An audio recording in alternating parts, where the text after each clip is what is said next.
Hi, I'm Judy. Let's talk about the present perfect unspecified time, without for or since. Let's begin by talking about some cool places to go. Do you like to travel? Have you seen the 2,000-year-old Colosseum? Have you experienced the bright lights of Times Square?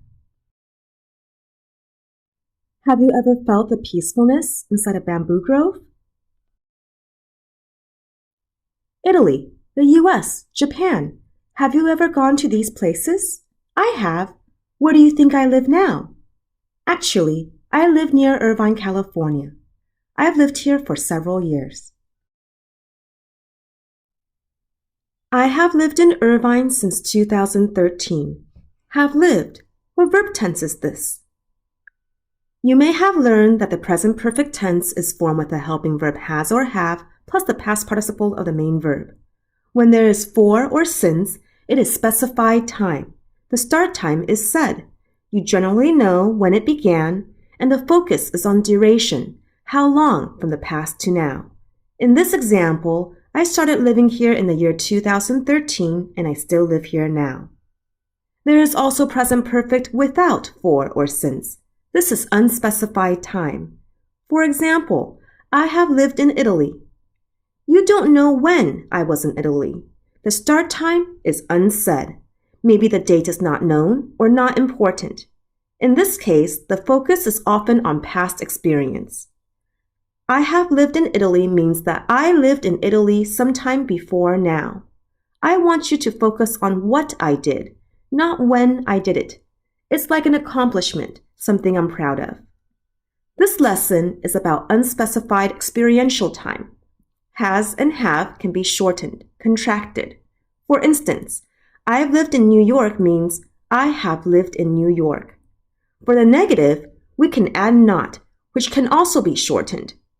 I haven't lived in Japan means I have not lived in Japan. I have visited Japan on vacation, but I didn't live there. I've also taken vacations in Thailand. I love the southern islands and their clean, quiet beaches. Which sentence is correct? Judy has visited Thailand in 2014, or Judy has visited Thailand many times. The answer is the second one. Why? To understand, let's compare the past simple tense with the present perfect tense. Remember, the present perfect without for or since is unspecified time. Many times is not a specified time. You know that I went there. In fact, you know that I went there more than once, but you don't know when I was there. 2014 is a specified time in the past. It is not the year 2014 anymore, so we cannot say Judy has visited Thailand in 2014. If we want to use a specified time in the past, not including now, we use the past simple. Judy visited Thailand in 2014.